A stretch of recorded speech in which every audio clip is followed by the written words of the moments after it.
Olá, como vai? Eu espero que você esteja muito bem e ansiosa por esta live, que afinal das contas é uma live sobre um assunto que está tomando conta das escolas desde o ano passado, que é a respeito de educação financeira para crianças. Hoje nós temos a nossa querida convidada, a Valéria Cantelli. A Valéria, minha parceira de longa data, né? Com ela que eu produzo um monte de material. Seja bem-vinda, Valéria. Obrigada, Maria. Mais uma vez você está aqui comigo para a gente poder divulgar um pouco das nossas ideias e principalmente orientar as pessoas a respeito do que o professor pode fazer em sala de aula, do que os pais podem fazer em casa, sobre a educação dos seus filhos. E hoje, especificamente, nós vamos falar de educação financeira, que é algo que há muito tempo a gente está estudando. E mais especial ainda é o fato da gente falar de educação financeira na educação infantil, né? Se isso é possível, se é, vem ao encontro dos objetivos, dos interesses da criança, né? E a gente vai ter uma conversa aí com vocês. E, por favor, dúvidas podem mandar que nós vamos respondendo ao longo dessa hora que a gente vai ficar com vocês. Seja bem-vinda, Valéria, novamente. Agradeço o convite, agradeço a escuta aí de professores, amigos, famílias, né, que nos acompanham, a oportunidade que você abre mais uma vez para conversarmos sobre um tema tão atual e necessário, né, que é a educação financeira a partir da primeira infância, essa etapa essa primeira fase, né, da vida que vai até os 6 anos. É, uma, é um tema que pode causar estranheza, né, Maria? Mas que a gente vem acreditando que é preciso abrir este diálogo, é, oferecer espaços para reflexões, para troca, para esse compartilhamento que você vem fazendo de evidências científicas sobre o que já foi estudado, que informações nós já temos sobre o que funciona, o que é importante. Então, eu estou bastante feliz, né, de mais uma vez poder compartilhar aí com essas reflexões. E você falou bem, né, Valéria? Porque realmente é um desafio e é algo que nós não podemos fechar os olhos, nem na educação infantil e em qualquer momento da fase da vida da criança, né? Mas em especial na educação infantil. E quando você falou dos estudos que a gente tem acompanhado, os estudos são feitos para nos beneficiar, ou seja, cada descoberta científica ou teoria, com o tempo ela tende a se aperfeiçoar, não é verdade? Mas essas ideias, esse conhecimento a respeito do comportamento humano é algo que a gente precisa refletir e trazer para a nossa prática diária, tanto na sala de aula como na educação dos nossos filhos, né? Para que não haja, inclusive, um distanciamento tão grande entre o que a escola faz e o que a família faz. E compreender melhor a criança nas suas necessidades, né? E outras coisas. Mas, Valéria, eu vou fazer uma colocação e depois eu vou pedir as suas considerações. Por quê? Nós estamos vivendo um momento é, a família contemporânea, ela está vivendo momentos muito diferentes de nossa época quando éramos crianças. E olha, há um tempo atrás eu estava conversando com alguns meninos, porque eu tenho dois filhos, né? Já são moços, um vai fazer 23, o outro está com 24, e vira e mexe tem gente aqui na minha casa. Agora não, né, gente? Lógico. Mas há uns 3 anos atrás, eu me lembro que um deles falou assim: Olha, Maria, eu tenho um irmão que é 5 anos mais novo do que eu. Eu estou com 18 e ele está com 13. E o que eu observo? Que ele, com 13 anos, faz coisas que eu não fazia, eu não sabia com a mesma idade. Então, eu estava falando com um garoto de 18, comentando a respeito do irmão de 13 e como ele próprio estava achando diferente a maneira como o irmão, primeiro, estava sendo educado pela família e, segundo, tinha acesso a conhecimento e informações completamente diferentes. E isso acontece em todos os lares. Quando a gente fala o mundo mudou, mas ele não é lá fora, ele está dentro da nossa casa. E essa criança que está conosco, seja na escola ou seja dentro de casa, ela está observando tudo e tentando compreender. E nesse processo de compreensão, ela vê todas as nossas ações, né? Ela vê a maneira como a gente lida com as coisas, ela vê a maneira como nós conversamos, como resolvemos os problemas e, principalmente, ela vê a maneira como nós compramos, como nós interpretamos as compras, como a gente lida com o dinheiro e como esse dinheiro se manifesta de diferentes formas, né? Online, internet, sabe? Todas essas mudanças que nós estamos vivenciando. Você tem observado, você tem trabalhado com isso, o que você tem trazido de observação das famílias para esse contexto que a gente está vivenciando, que eu comentei, Valéria? Bom, obrigada aí pelas provocações, né? Eu compartilho então dessa visão de que o nosso olhar às vezes para as crianças, né? Para as crianças pequenas, para essas crianças que a gente está chamando que estão nessa primeira infância, às vezes é um olhar muito restrito, né?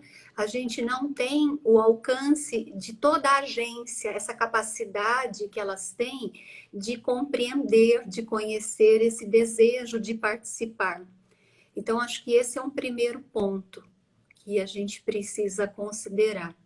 E aí, levando então em conta essa ideia do tema, né, que a gente está tratando, que é a questão da educação financeira, mais impacto, talvez mais confusões, né, envolvendo o tema, porque para muita gente, né, para muitos adultos, o dinheiro é um tema tabu, é pouco discutido na família, né, que dirá incluir as crianças, né, nesse tipo de discussão.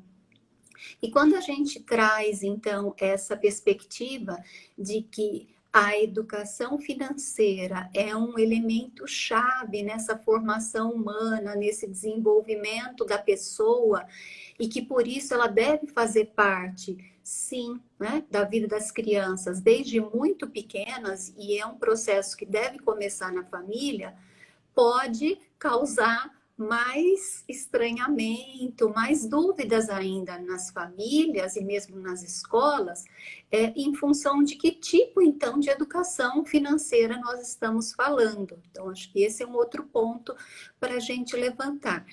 E aí eu me, né, peço licença, passo a partir dessa sua colocação para compartilhar um pouco, então, né, da minha experiência como mãe, né, e que também é uma experiência que reflete o que, né, eu venho estudando como pesquisadora na área da educação econômica, da socialização econômica, como professora, para trazer um pouco, então, dessa minha visão, e quais são esses argumentos que eu tenho me apoiado para trazer isso para a minha vida, né, para a educação do meu filho, e também para os processos de orientação, de apoio às famílias que a gente vem fazendo, né? E aí a primeira coisa que eu quero trazer, e que fez todo sentido para mim, para que eu pudesse assumir de fato essa ideia da educação financeira como parte dessa educação geral que eu ofereço para o meu filho, foi entender que, se tratando de finanças, quanto mais cedo a gente começar, né, a aprender, a fazer boas escolhas, melhor. Né? E embora, né, eu digo isso, que essa tomada de consciência é claro que foi fortalecida pelos estudos, mas realmente, né, a virada de chave, né, porque a gente sempre fica com aquela, né, nós temos sempre conversado sobre isso, né, Maria, essa ideia do será, né? Será que com meu filho eu não posso esperar mais um pouco? Será que comigo, na minha família, não vai ser diferente? Né? E os estudos vêm trazendo evidências, mas quando já na vida adulta, né, eu parei para analisar mesmo, fazer esse exercício de olhar para a minha relação com o mundo econômico, para a forma como eu me relacionava com todas essas questões de consumo, de finanças, para a minha história de vida. Pensar na quantidade de dinheiro que já passou pelas minhas mãos, todas as oportunidades que eu tive, né, e que continuo tendo, para conquistar maior qualidade de vida, eu fui percebendo quanta coisa eu deixei passar, né? E que, embora eu tivesse conseguido conquistar uma vida financeira estável, equilibrada, eu poderia ter seguido caminhos mais inteligentes, né? Ido mais longe. Então, a partir disso, a partir dessa tomada de consciência, né? Sobre a minha vida, eu pude, né? Me comprometi a fazer esse exercício, né? De voltar no tempo e me imaginar criança, né? E o que eu diria para essa menina lá atrás? O que eu faria? Que chances eu daria para que ela, né, fosse de fato, né, mais longe, tivesse mais prosperidade? E a primeira coisa que eu diria é justamente que esse fator tempo, ele é fundamental, né? É por isso que a gente insiste em que quanto mais cedo, melhor. Mais do que, em se tratando de vida financeira, mais do que a quantidade de recurso, de dinheiro que nós temos, é fundamental para a formação de hábitos, para a construção de uma inteligência financeira, para que a gente possa organizar um projeto de futuro, ou mesmo pensar nessa construção, nessa ideia de construção de riqueza, né? E é em todos os aspectos, a riqueza emocional, espiritual e financeira, né? É fundamental que a gente vá plantando, né? Vá semeando esse percurso. E a gente sabe que isso vale para qualquer âmbito da vida. Se a gente deseja aprender uma língua estrangeira, aprender um esporte, criar uma rotina de alimentação saudável, um outro estilo de vida. Tudo isso na infância se apresenta com uma potência muito de aprendizagem, muito uma força, né, muito maior. E esses estudos que têm sido divulgados, que nós temos realizado sobre formação de hábitos, também corroboram com tudo isso, no sentido de mostrar para a gente que é muito mais fácil a gente construir um bom hábito, né? E isso desde a primeira infância, do que mudar um velho hábito. Então, por tudo isso, né?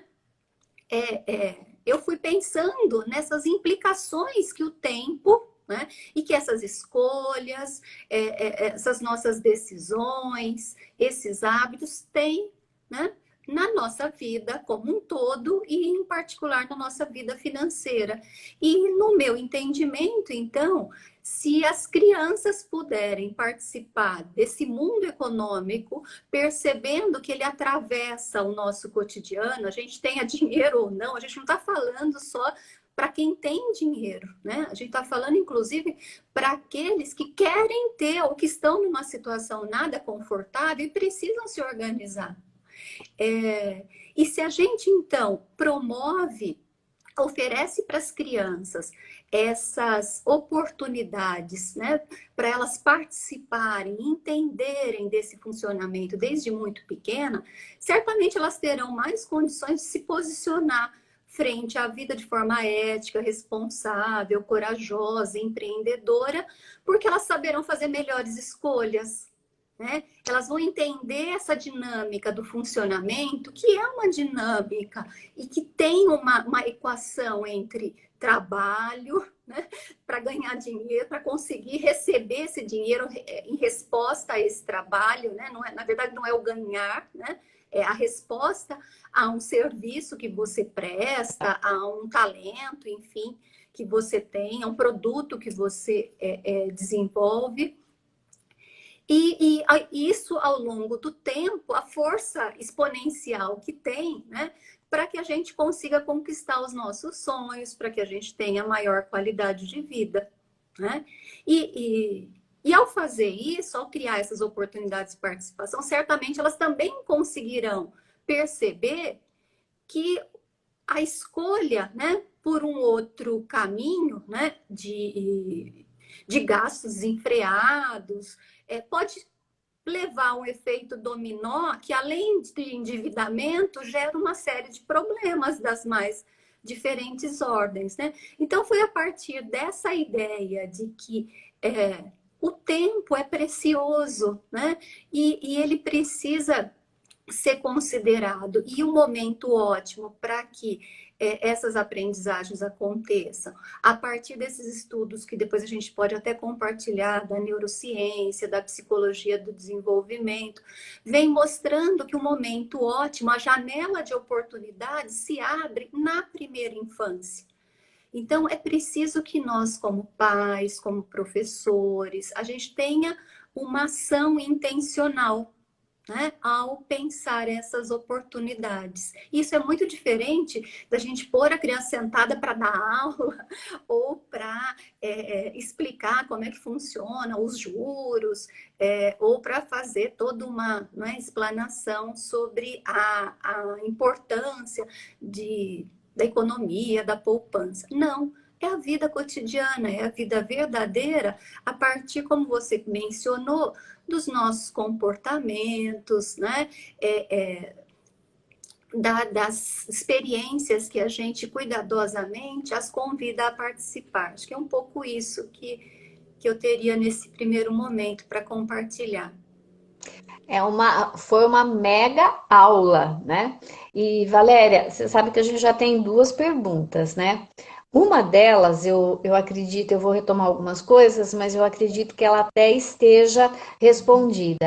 Por que começar o trabalho de educação financeira para crianças antes dos 5 anos?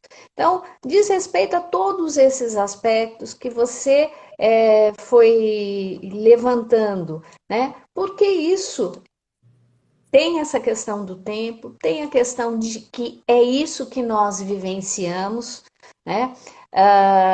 Não dá para fugir. Se a gente olha para o nosso cotidiano, é que isso está tão automático, ele está tão enraizado no contexto da família, que nós não tomamos consciência do que está havendo. Mas a criança, ela está tomando consciência, né? E parar, explicar é fundamental. E aí vem a segunda pergunta, que você me dá licença, eu vou até encaminhar, e é uma pergunta muito pertinente, né? A Denise que mandou. A criança do 5º ano, né, até 5 anos, ela entende o conceito de educação financeira? Não, Denise, ela não entende. Mas eu vou te dar um exemplo que é o seguinte.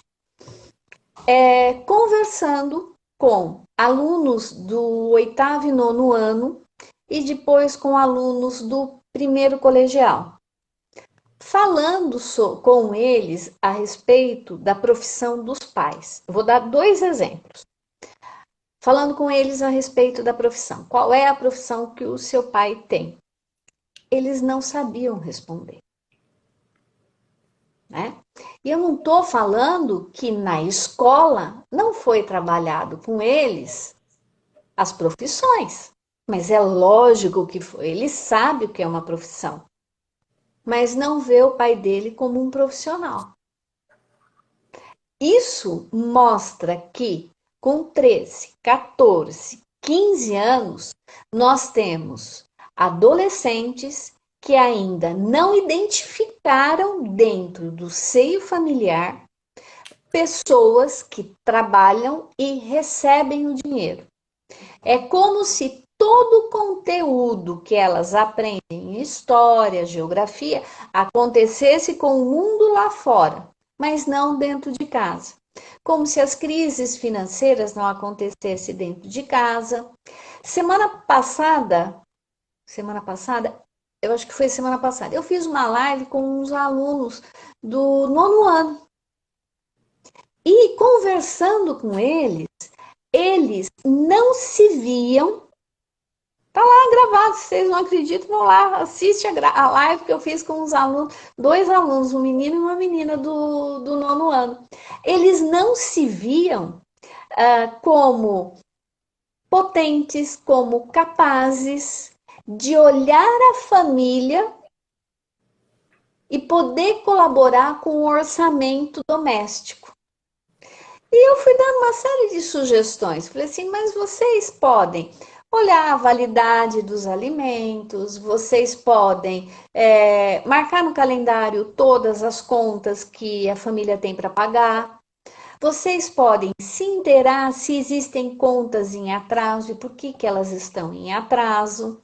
E já tinha antecipado com eles que, comumente, a família aquilo que você falou, Valéria, se fecha e não fala de dinheiro com a criança, de qualquer idade. Então, quando esse jovem está no 9º ano, ele está no ensino médio, ele não sabe nem o que é profissão.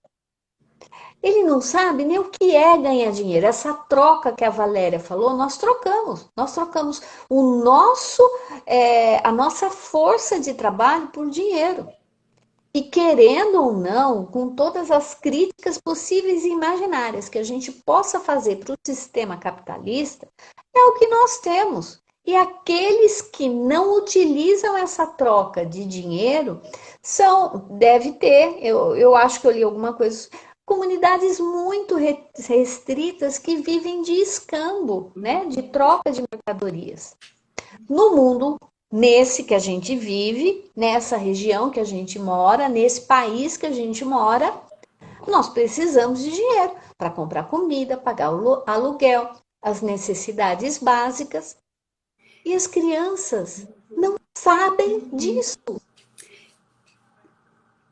Então, a importância, a criança entende. Eu estou perguntando, eu estou devolvendo a pergunta, mas o jovem está entendendo? Não está. Mas eu entendi a pergunta que a Denise fez, a professora Denise. É justamente pensando na idade dessa criança e na compreensão do dinheiro. Uhum.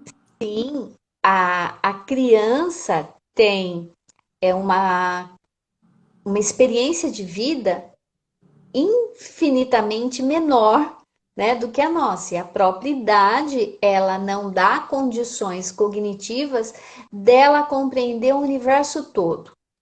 Mesmo que ela não compreenda, é fundamental que ela saiba que o dinheiro se obtém por meio do trabalho, que a mãe tem um trabalho, o que ela faz, como ela recebe, quantas horas. E isso tem que ser falado várias vezes. Por quê?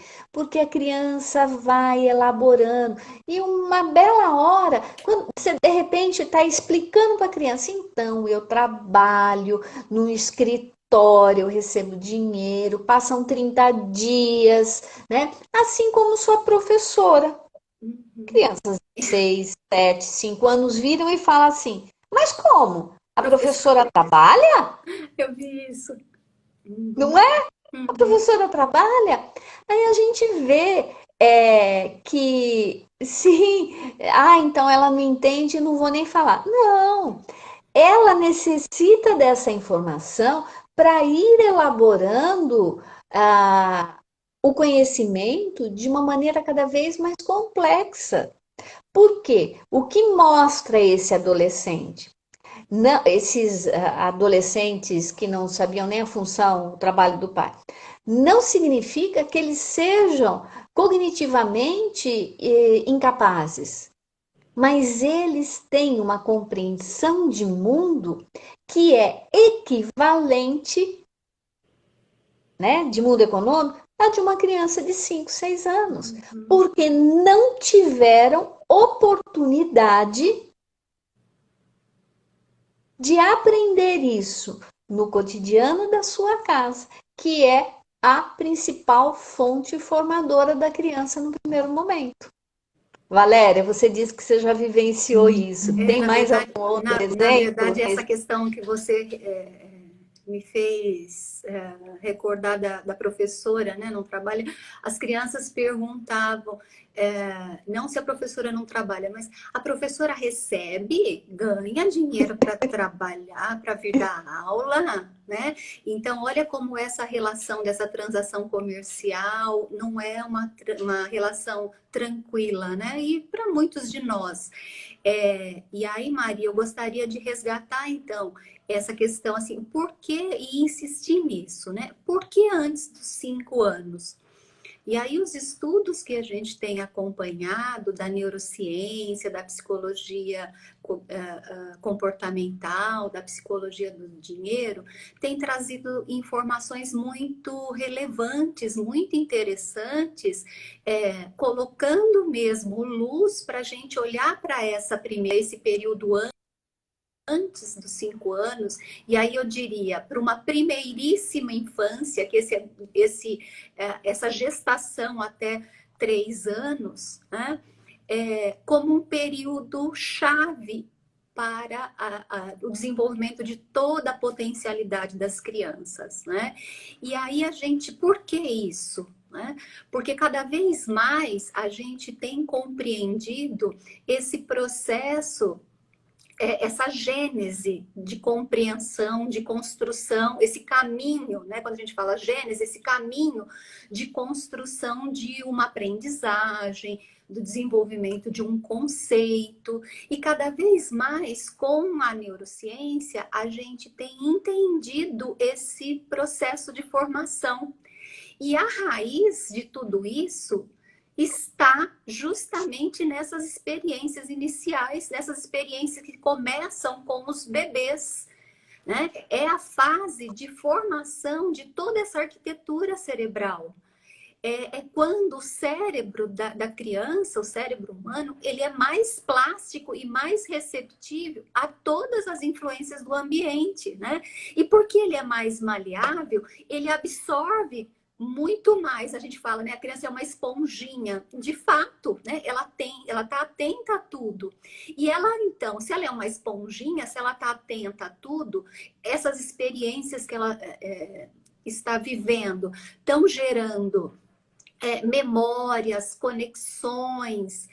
Quanto mais esses estímulos forem de qualidade, né? Que a ideia que a gente estava falando do hábito, e alguém comentou essa ideia, um hábito consciente, responsável, né? Quanto mais esse caminho, essa memória afetiva, essa primeira representação, né? For, que fica gravada às vezes como emoção, ela for no sentido desse caminho, né?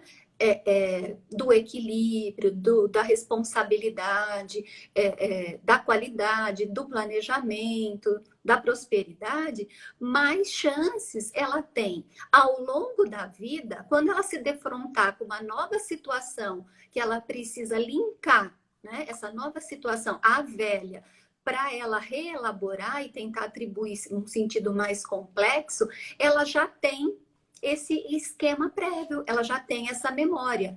Então, quando a gente defende essa ideia de começar muito cedo, é porque a gente não está mais vendo a educação financeira naquela perspectiva tradicional de que a gente está falando de ensinar matemática, ensinar as operações aritméticas, ensinar sobre o dinheiro.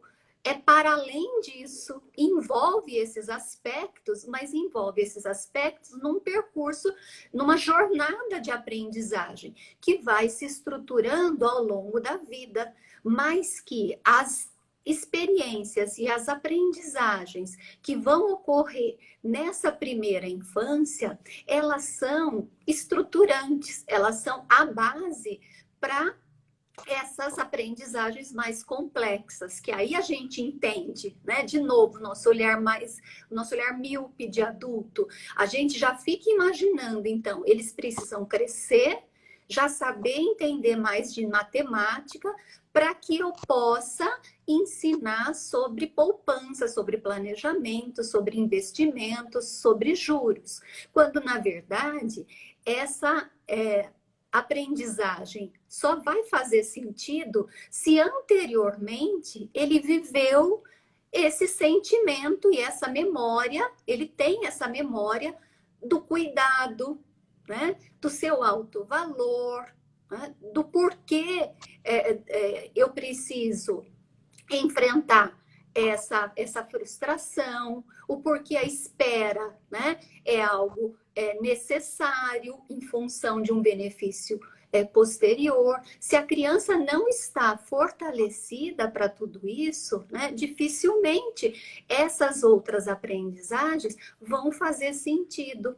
Prova disso é quantos adultos que são muito bons em matemática, são expert em administração de empresas, em recursos financeiros, mas na verdade tem sim dificuldade para lidar com o próprio comportamento de consumo, com as próprias emoções, a fazer escolhas mais saudáveis para a sua vida pessoal, para a sua vida financeira.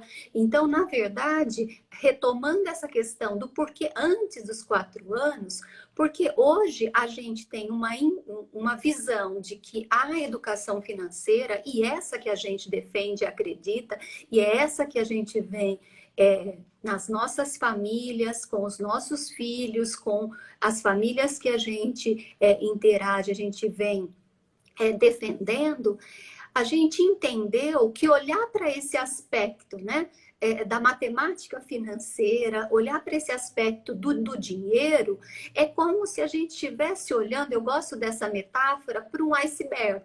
Né? Quando a gente olha para o iceberg, a gente vê uma partezinha, né, flutuando ali no oceano. Mas a gente nem sempre se dá conta que aquela parte que a gente está vendo, que aos nossos olhos é gigantesca, mas na verdade ela está sustentada por uma enormidade, né, de massa que está submersa. a gente só enxerga 10%, né, desse bloco de gelo.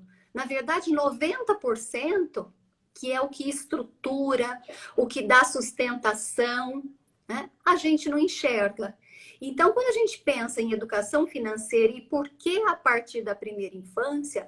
Porque essa base, esses 90%, eles são sim construídos a partir da primeira infância.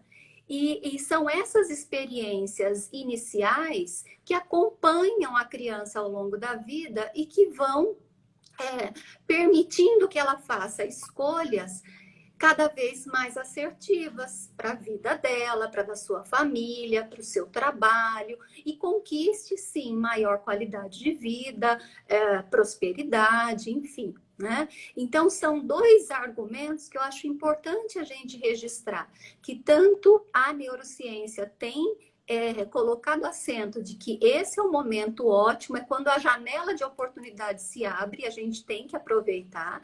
É claro que ao longo da vida a gente continua aprendendo, mas esse processo implica um outro movimento, né? E às vezes um movimento muito mais custoso. A gente tem visto o quanto a nossa maneira tradicional de promover essa educação focando nos adultos ou nos jovens não tem surtido, né, o efeito, não tem dado a repercussão esperada, justamente porque não só essa questão implica, né, um processo de reeducação, de mudança de comportamento, de hábito, que é muito mais difícil, e também, em alguns casos, a ausência dessas estruturas, dessas competências que permitiriam que esses jovens e adultos tivessem um posicionamento diferente em relação ao dinheiro. E que, na verdade, eles não construíram, né, nessa primeira infância. Então, acho que é um pouco nessa direção também, Maria, que a gente pode ajudar as pessoas que têm esse questionamento, né? De que se eles não são muito novos, se ainda a criança não precisa.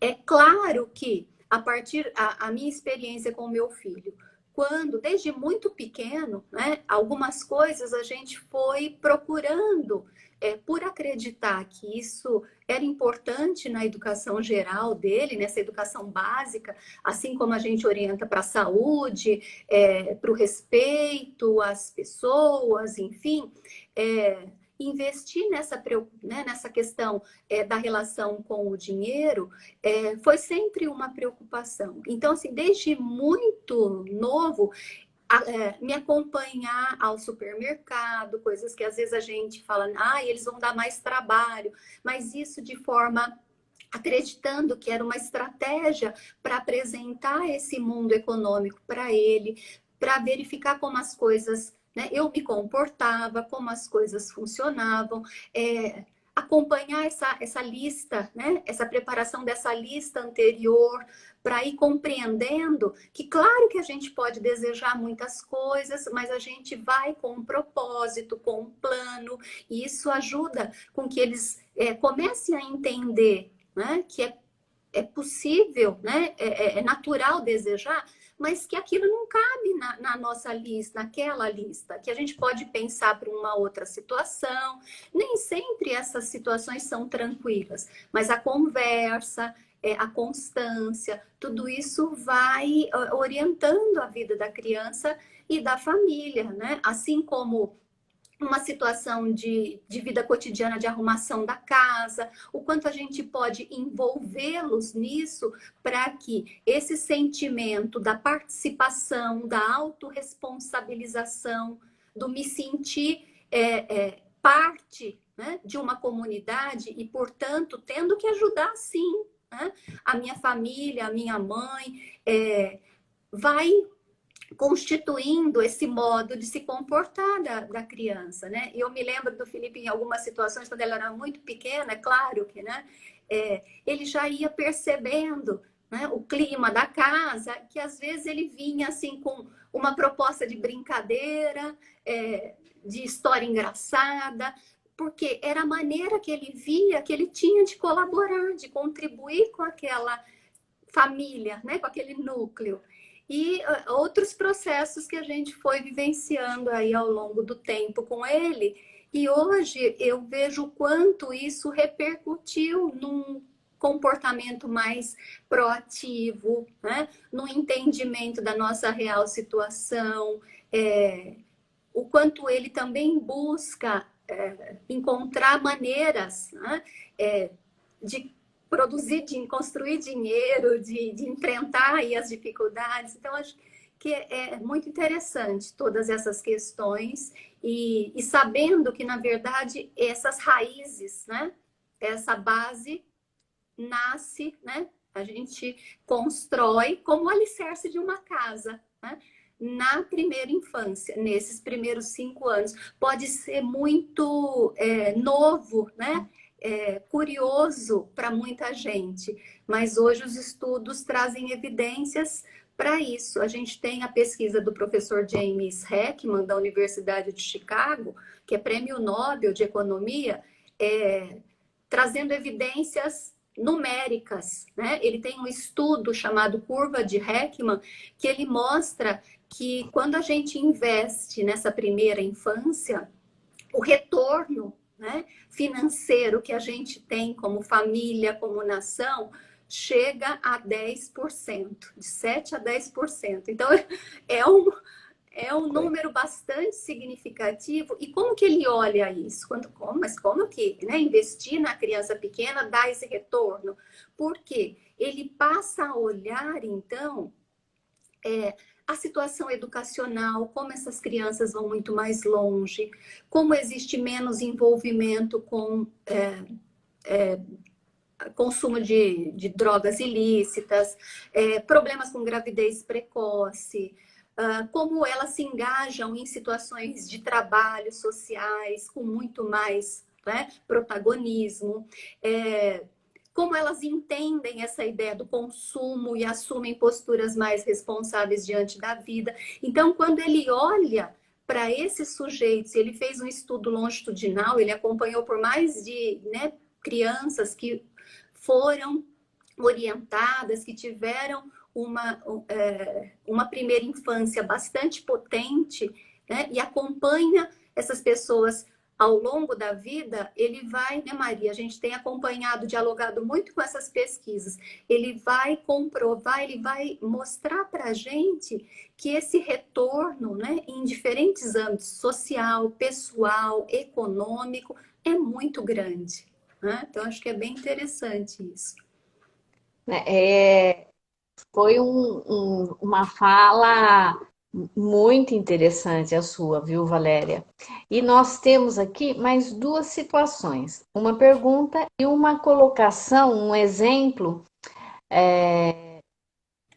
Luan Ju, que ela fala que a filha dela, né, ela vê o pai trabalhando em casa por conta da pandemia e que uma hora o pai levantou da cadeira falando que ele estava muito cansado. Aí a Yasmin virou para o pai e falou assim: trabalhar para ter dinheiro, papai, senão o senhor não vai ter.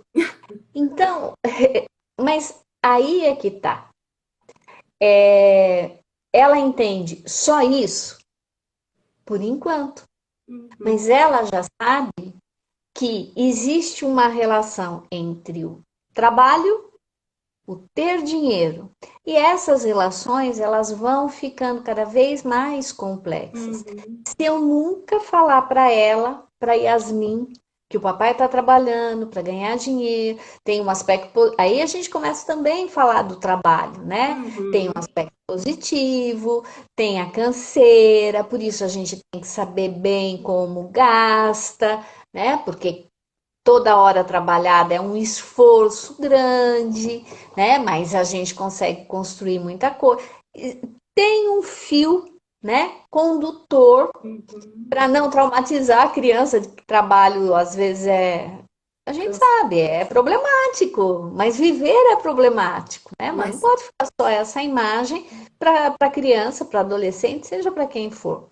por isso que, por outro lado, desculpa, Maria, mas por outro lado, só para Falar. acrescentar, tem essa questão, né, do esforço, então, da valorização, do tempo que a gente despende, da energia nessa ação, e que por isso a gente precisa ter essa consciência na hora de gastar, né, esse dinheiro que é fruto desse tempo, desse trabalho, mas por outro lado também ampliar essa ideia das crianças, né, e que também é uma construção que vem lá da primeira infância, quando elas entendem que nesse trabalho a gente oferece o nosso melhor, a gente ajuda a resolver problemas de outras pessoas, a gente produz coisas interessantes e é por isso que a gente recebe, né? Por isso que a gente tem esse retorno com o dinheiro. Então, para trazer esse lado também, o quanto esse trabalho nos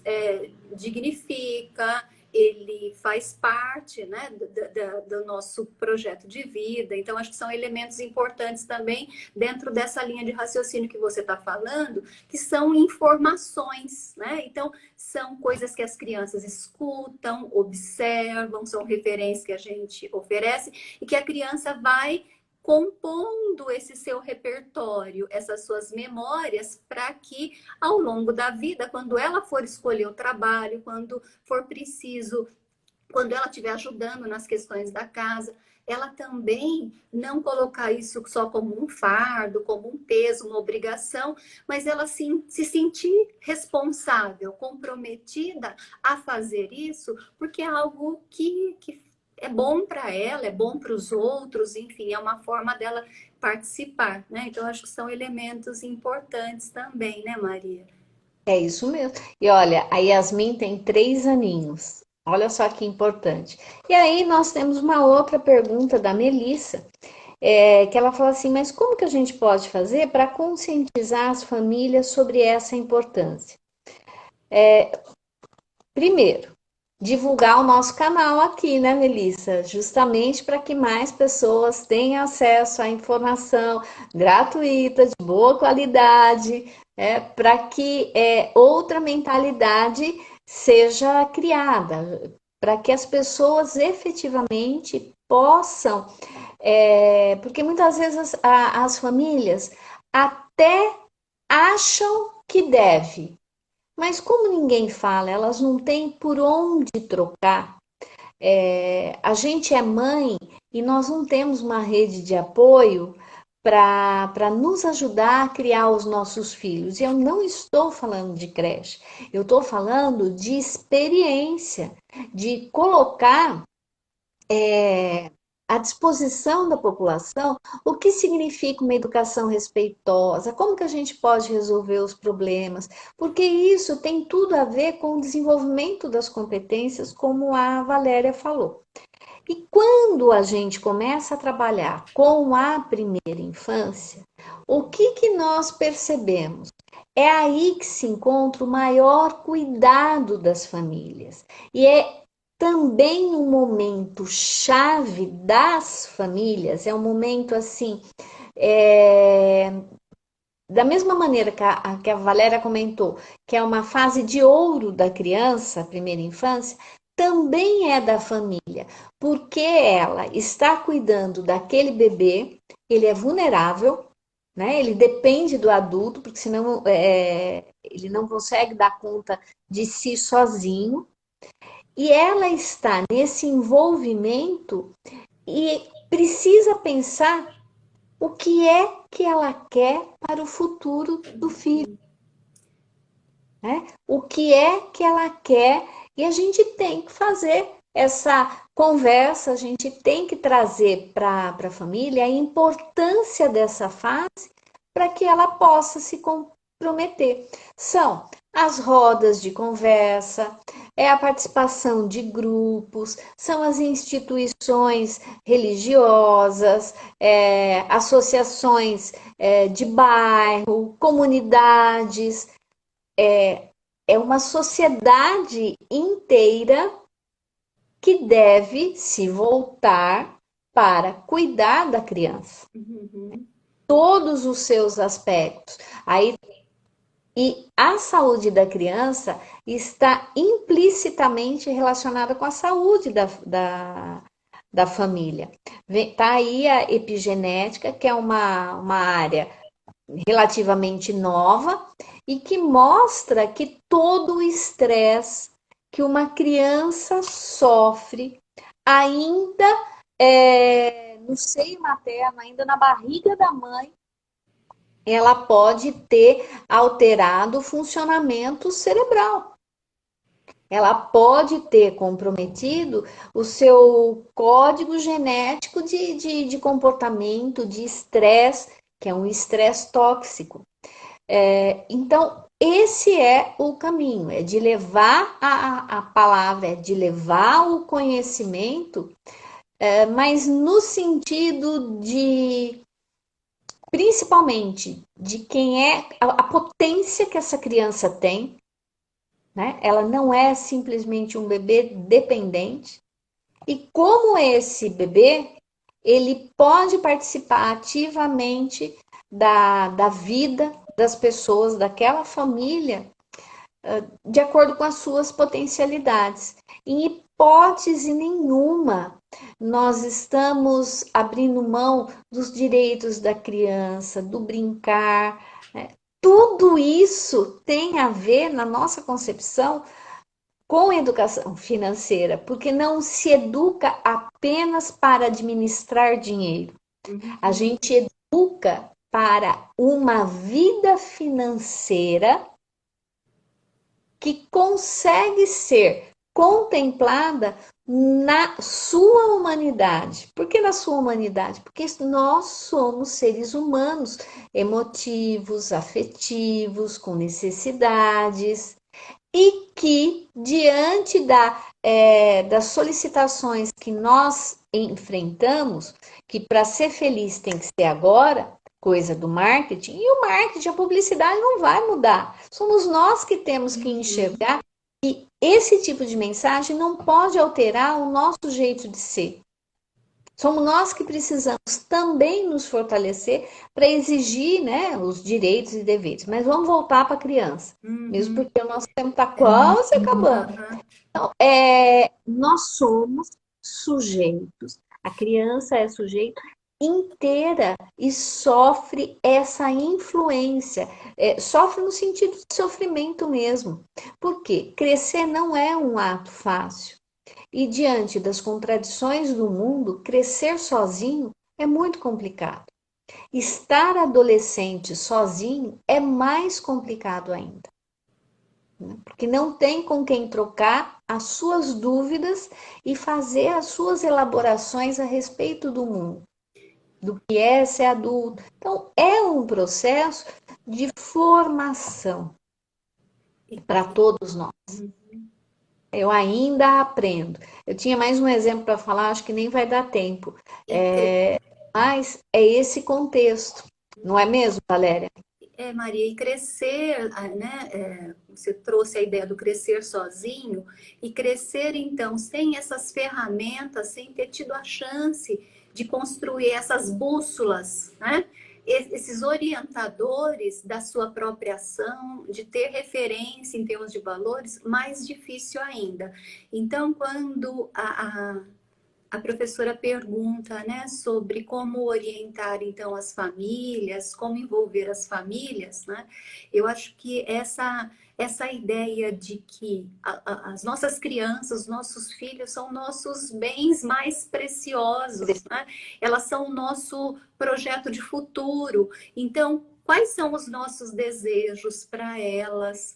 E aí entendendo que se a gente espera essa vida com mais qualidade, mais próspera, com mais consciência nas relações com o dinheiro, com o consumo, tudo isso precisa estar de alguma maneira fazendo sentido para as crianças nessas experiências de vida cotidiana da primeira infância.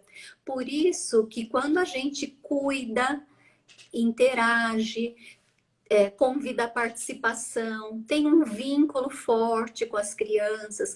Tudo isso pode parecer que não tem nada a ver com a vida financeira, mas que na verdade é aquela parte escondida do iceberg.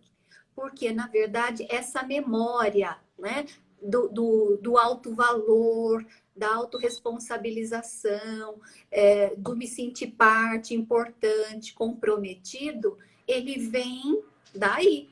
Né? E quando a gente pensa em assumirmos um compromisso financeiro, em honrarmos com esses compromissos, tudo isso, então, que impacta tanto a vida adulta e que é desejo de todo pai que os filhos cresçam de forma muito mais responsável em relação à própria vida e ao dinheiro, ele tem as suas raízes lá atrás, né? No quanto isso fez sentido, ou se a gente mostrou para as crianças, ou omitiu, né, a forma como o mundo funciona, ou às vezes até mostrou que o mundo é hostil, então ela precisa ser gananciosa no sentido negativo, não no sentido proativo, ela precisa ser a esperta, né? Ela precisa aprender a contar só com a sorte. Na verdade, são escolhas, e foi isso, então, retomando então o início da minha fala,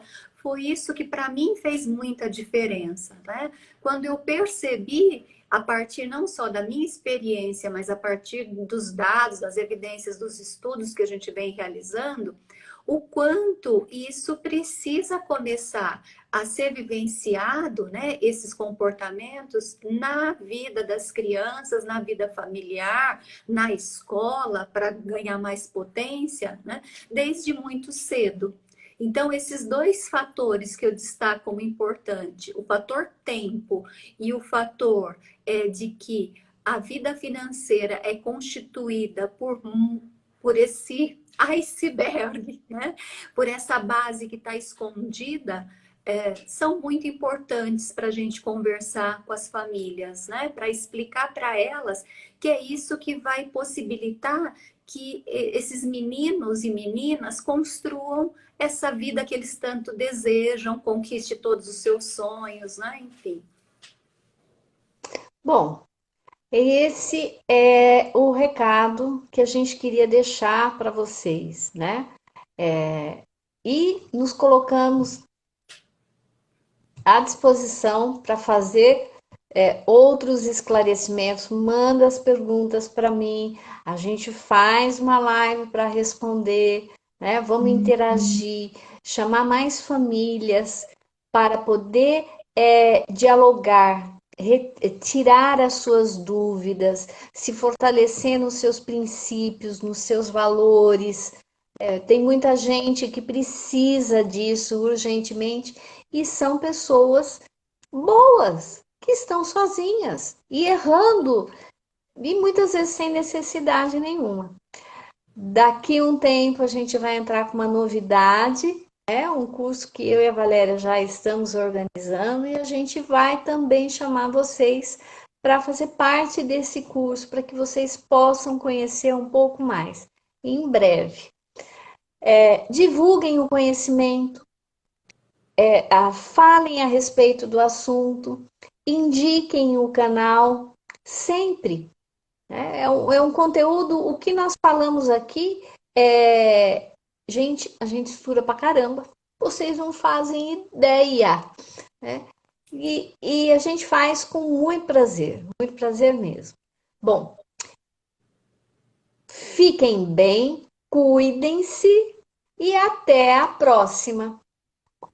Até. O meu Valéria, muito desejo, obrigada. então, Maria, é que essas ideias gerem curiosidades, que a gente possa continuar trocando experiências, compartilhando outras histórias aí dos meninos, para que cada vez mais a gente possa ter uma outra cultura financeira instalada e ir em direção a essa ideia de uma qualidade de vida, a sustentabilidade, a uma vida justa e digna para todos.